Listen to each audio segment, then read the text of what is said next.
আসসালামু আলাইকুম দর্শকবৃন্দ। এশিয়া মহাদেশের ভিতরে চীন অনেক বড় একটা দেশ এবং চীনের সেনাবাহিনী বিশাল এবং তারা অনেক বড় একটা সেনাবাহিনী এবং তাদের শক্তিটাও বিশাল। গত কয়েকদিন থেকে আহ, দেশীয় মিডিয়া এবং আন্তর্জাতিক মিডিয়াতে একটা খবর ছড়িয়ে পড়ছে যে চীনের সেনাবাহিনী তারা অভ্যুত্থান মানে সেনা অভ্যুত্থানের দিকে তারা এগোচ্ছে।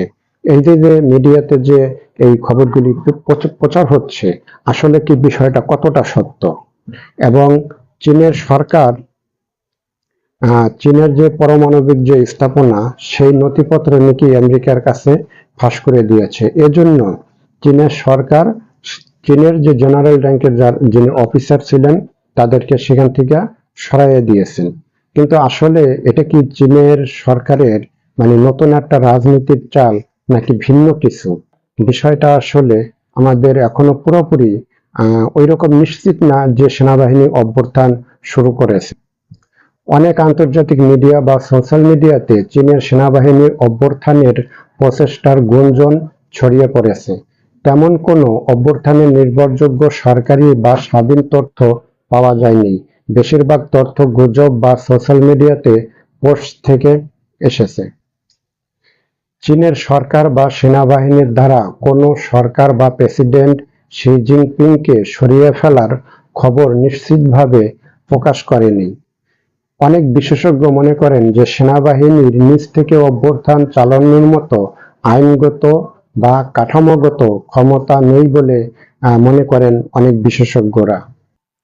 সেনাবাহিনীর একজন বড় কর্মকর্তা তিনি জানিয়েছেন যে সেনাবাহিনী বক্তৃতা করে এবং রাজধানীর দিকে এগোচ্ছে বা শি জিনপিংকে গৃহবন্দী করা হয়েছে, এই খবরগুলি ভেরিফাইড বা সত্যি না বলে গণমাধ্যমকে জানিয়েছেন সেনাবাহিনীর একজন উপরস্থ কর্মকর্তা।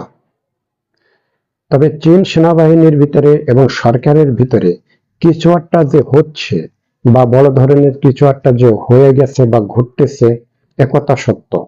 কারণ কিছুটা সত্য, যা কিছু রটে তাহা কিছু না কিছু তো অবশ্যই বটে। কিছু বিদেশি বিশ্লেষক ও সংবাদ মাধ্যম এই সেনাবাহিনীর অস্থিরতা বা অভ্যন্তরীণ রাজনৈতিক সংঘর্ষ হিসাবে দেখছেন, কিন্তু এটা শিগগিরই স্পষ্টভাবে অভ্যুত্থান বলা ঠিক নেই। কিন্তু এই এই যে যে চীন সেনাবাহিনীর সাথে এবং সরকারের সাথে অবশ্যই এখানে একটা বড় ধরনের একটা দ্বন্দ্ব হচ্ছে।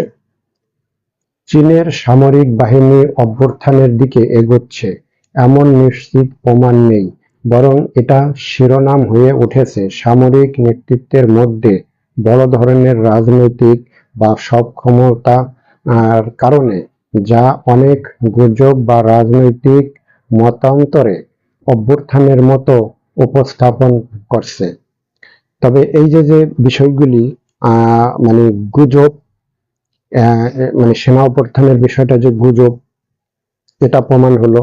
তবে একেবারে গুজব বলে বিষয়টা উড়াই দেওয়া যাবে না, কারণ সেনাবাহিনীর যে শীর্ষ কর্মকর্তা তারা চাকরি হারাচ্ছেন, তাদেরকে জেনারেল র্যাঙ্ক থেকে সরাই দিচ্ছেন এবং পারমাণবিক স্থাপনার যে বিশেষ কিছু আমেরিকার হাতে তুলে দিচ্ছেন।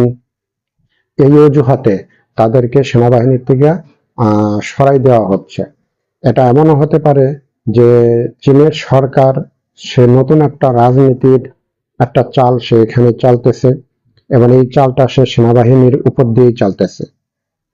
তবে চীনে অতীতে এরকম ঘটনা হয়তো চীনের আছে, কিন্তু এরকম ঘটনা যদি চীন সেনাবাহিনী কইরেই থাকে, তাহলে তারা আমার মনে হয় যে সরকার সরকার এতদিন চীন সরকার এতদিন হয়তো অভ্যুত্থানের মাধ্যমে তারা সরে যেত বা তাদেরকে সরাই দিতে পারত। কিন্তু এই ধরনের ঘটনা কিছু একটা হয়েছে, কিছু একটা হওয়ার কারণেই হয়তো জেনারেল র্যাঙ্কের অফিসাররা চাকরি হারাচ্ছেন। ধন্যবাদ দর্শকবৃন্দ, আপনারা ভালো থাকবেন, সুস্থ থাকবেন। আসসালামু আলাইকুম।